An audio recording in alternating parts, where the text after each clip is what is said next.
Conselho de uma sábia. Cura-te, minha filha, com a luz do sol e os raios da lua, com o som do rio e da cachoeira, com o ir e vir do mar e o flutuar dos pássaros. Cura-te, minha filha, com as folhas de hortelã, óleo de nim e eucalipto. Adoça-te com lavanda, alecrim e camomila. Abraça-te com o grão de cacau e um toque de canela. Coloca amor no chá ao invés de açúcar e toma-o olhando as estrelas. Cura-te, minha filha, com os beijos que te dá o vento e os abraços da chuva.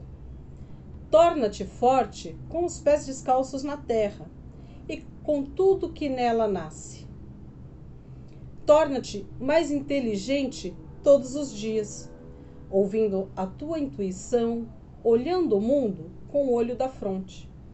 Salta, dança, canta, para viver mais feliz. Cura-te, minha filha, com a beleza do amor, e lembra-te sempre, tu és o teu remédio. Autor desconhecido. Boa tarde, minhas queridas, tudo bem com vocês? Como estão?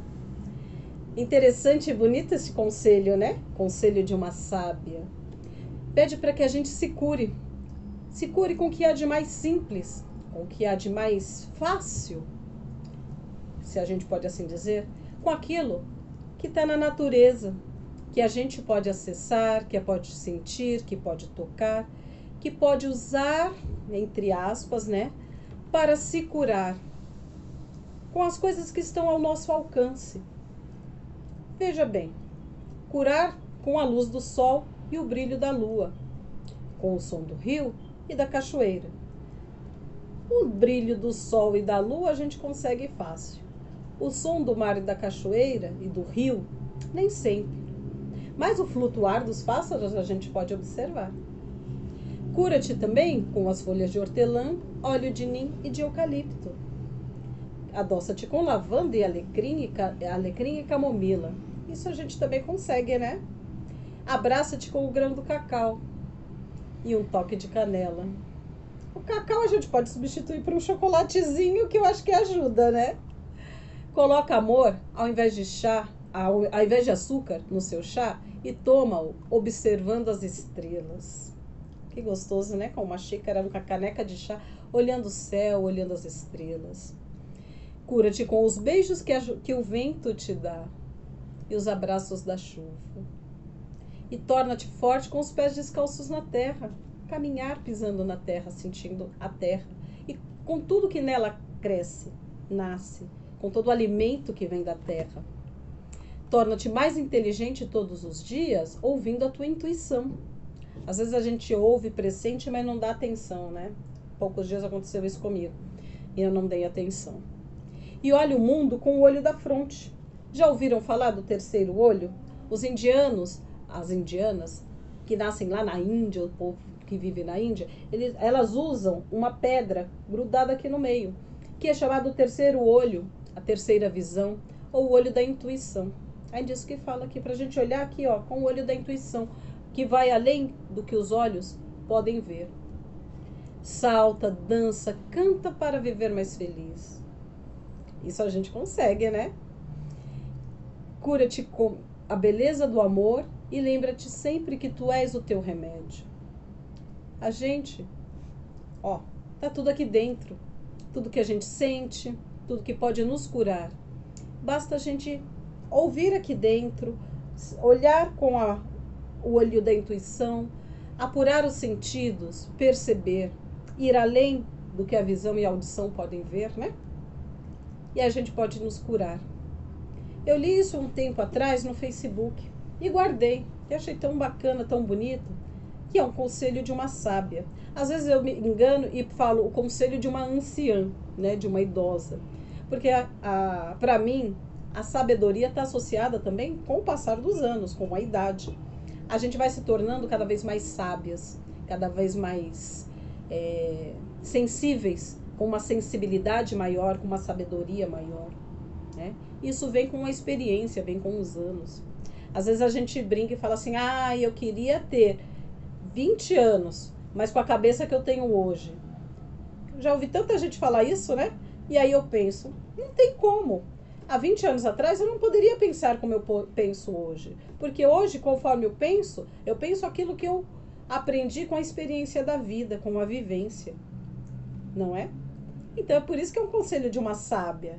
Por isso que eu associo a sábia à anciã. Aquela que sabe, que viveu, que aprendeu e que transmite. E olha que eu pensei nesse poema já há alguns dias para ler para vocês, mas deixei para ler agora, já que a gente já está caminhando para o final do ano, né? Já chegamos em dezembro, estamos em dezembro, último mês do ano, de um ano tão difícil, um ano tão diferente, né? De tudo que a gente já viveu na vida, um ano atípico, um novo normal, que eu não gosto dessa palavra novo normal, não gosto de falar assim, mas que todo mundo fala que a gente está vivendo um novo normal. Porque eu não vejo assim, é normal ou anormal, é novo ou normal, a gente está vivendo. E a gente vai vivendo com aquilo que a gente tem no momento. E a gente está vivendo e passando por uma experiência nova, que nunca nenhuma de nós passou na vida e nem imaginou que passaria. Viver uma pandemia, viver um afastamento social, viver sem poder sair e desfrutar a liberdade de passear, de estar com os amigos, de estar até com a família, né? Com alguns familiares, de ter que ficar em casa, usar máscara para sair, álcool gel toda hora nas mãos. A gente nunca pensou em viver isso na vida. Então a gente está vivendo um momento único, um momento diferente, mas que também vai agregar sabedoria, que já está agregando sabedoria. E aí, pensando que o ano está acabando, e a gente geralmente, quando entra em dezembro, a gente começa a pensar e refletir e relembrar tudo que a gente viveu durante o ano, planos que a gente fez, planos que foram realizados, planos que foram concretizados. A gente começa a fazer um balanço, né? Daquilo que a gente achou que faria, daquilo que a gente queria ter feito, do que a gente conseguiu fazer, do que não conseguiu. E aí eu pensei assim, por ser um ano tão difícil, é claro que muitos planos, muitos sonhos, e a gente até falou isso na semana passada, não foram possíveis de ser conquistados e realizados por conta deste momento que a gente está vivendo. Então a gente vai ficar pensando, o que foi o meu ano? Eu fiz isso ou fiz aquilo. A gente, maior parte, de março para cá, né? A gente está praticamente dentro de casa. A gente viveu no normal, que eu não gosto, 3 meses, janeiro, fevereiro e metade de março. De março para cá já são 9 meses vivendo uma vida diferente que a gente não tinha no nosso dia a dia. Então, se a gente ficar pensando naquilo que a gente deixou de fazer, vai entristecer. Vai trazer uma certa frustração, uma tristeza, uma angústia. E aí, o que eu pensei? A gente já falou aqui até da árvore da sabedoria. Quais são as palavras de sabedoria que vocês trouxeram durante a vida? Com a ancestralidade, com o aprendizado com a família, com as nossas origens, nossas raízes. Fizemos até uma árvore disso. Então, a gente já está trabalhando e falando da sabedoria. E aí, pensando agora, nesse ano que está acabando, se vocês tivessem que dar um conselho para alguém, seja para os filhos, para os netos, sobrinhos, vizinhas, para as amigas aqui do NCI, para mim, que conselho vocês dariam? Um conselho de uma sábia. Um conselho que a gente pode guardar aqui no coração para começar o próximo ano com esse conselho aqui. Eu não lembro se eu já contei para vocês uma história que chama O Segredo do Anel.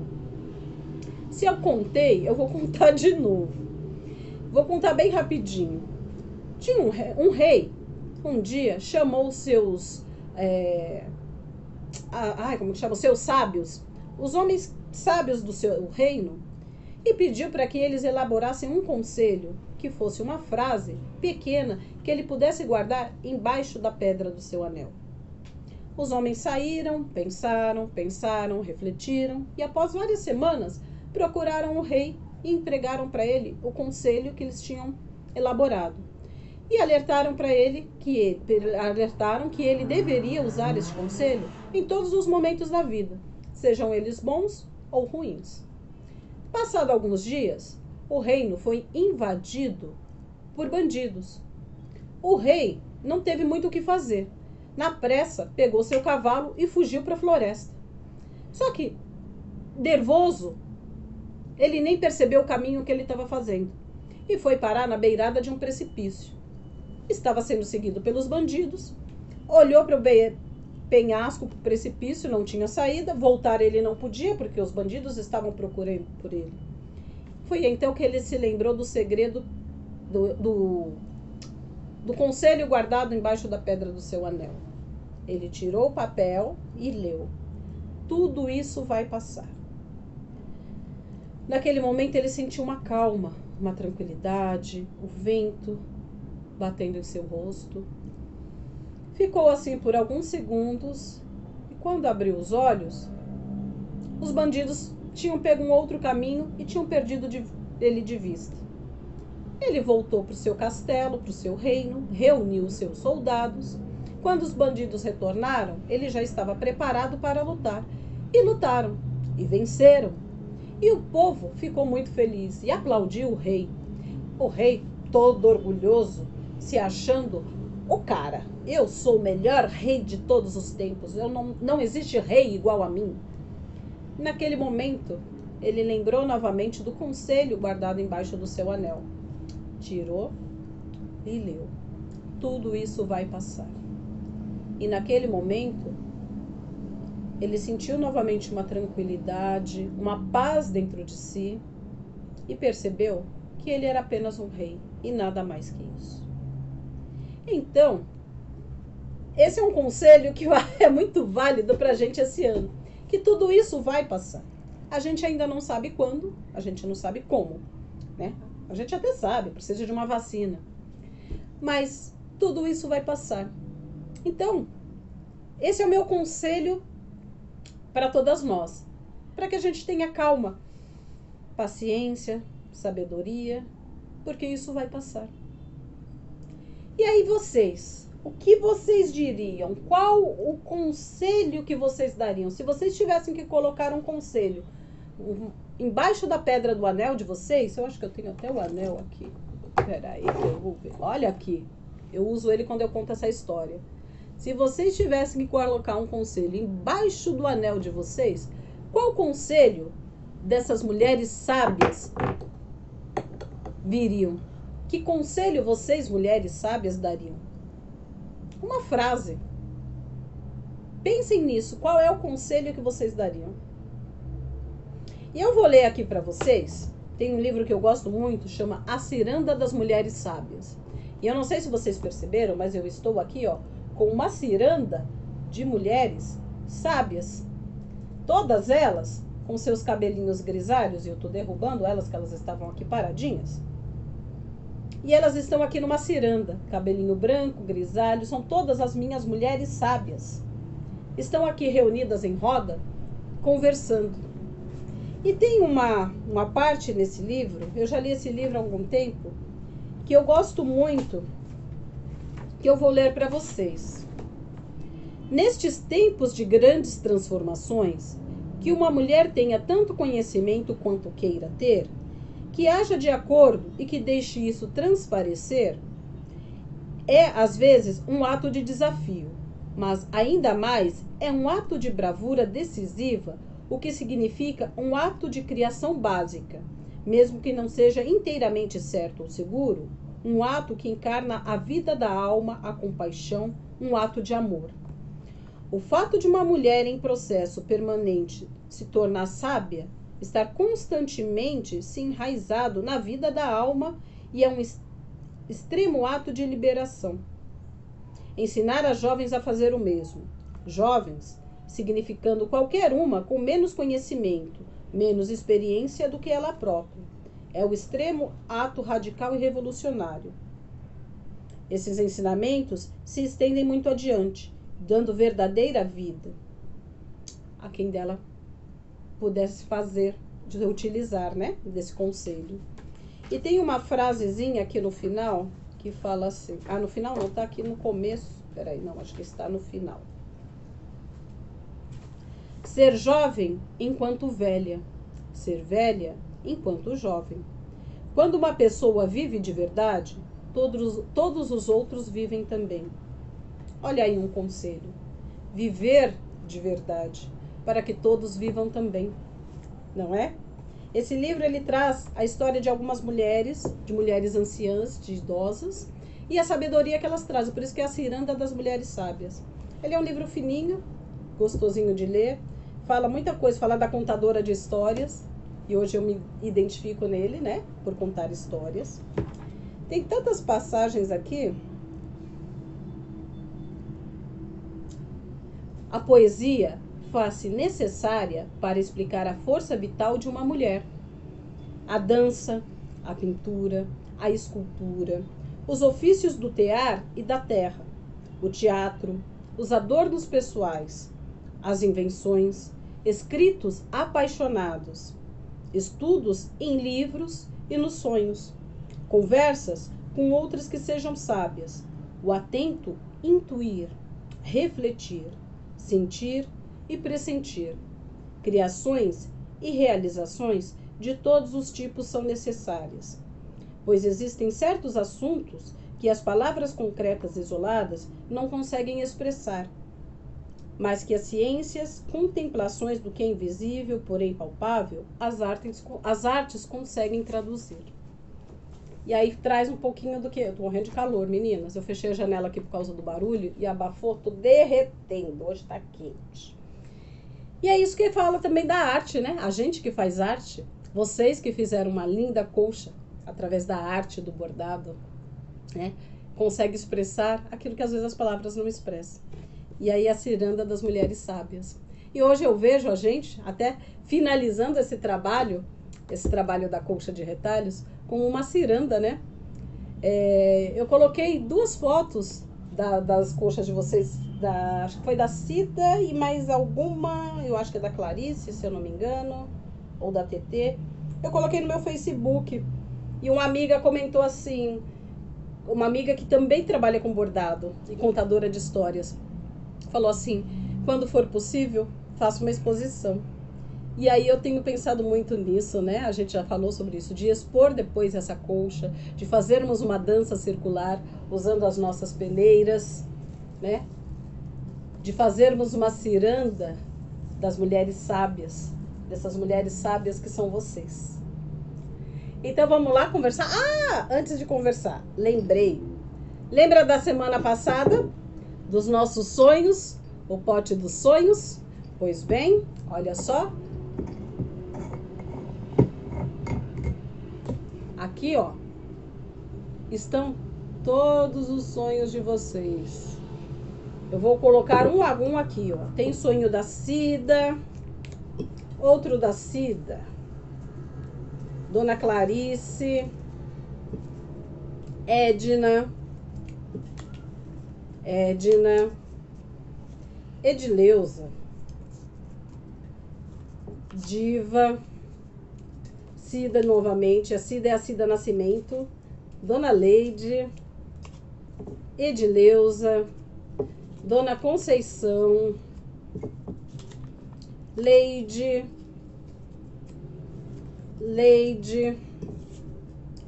Cida Nascimento, Leide novamente, Letícia, neta da Dona Conceição, esse aqui tá em branco, e a Leide.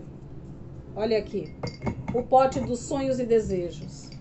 Se alguma de vocês ainda quiser acrescentar algum sonho, algum desejo, olha aí, ficou 2 aqui, peraí, tava perdendo. Mais um da Dona Edileuza e mais um da Dona Clarice. Quem ainda quiser acrescentar sonhos e desejos ao pote, olha como ficou bonito. É só me falar e aí eu acrescento, tá bom? Então, e agora nós vamos lá pro grupo, nos encontrarmos, nós, mulheres sábias, vamos conversar, bater um papo e falar e dar um conselho para cada uma de vocês, para cada uma de nós. E eu vou encerrar hoje com o poema da Cora Coralina, que se chama Todas as Vidas. Que é através de todas essas vidas que nos tornamos sábias. Vive dentro de mim uma cabocla velha, de mal olhado, acocorada ao pé do borralho, olhando para o fogo. Benze quebranto, bota feitiço. Ogum, orixá, macumba, terreiro, ogã, pai de santo.